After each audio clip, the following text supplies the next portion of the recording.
போல் நல்ல ஒரு bowling bolt இருந்தாச்சு. சிறப்பான அடி கேட்ச், நல்ல ஒரு கேட்ச் சிட்டுக்கிட்ட இருந்து.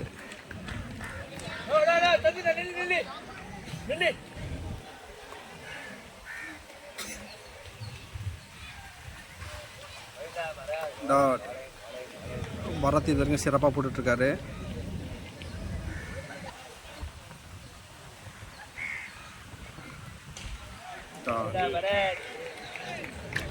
இந்த ஓவரில் ஒரே ஒரு ரன் தான்.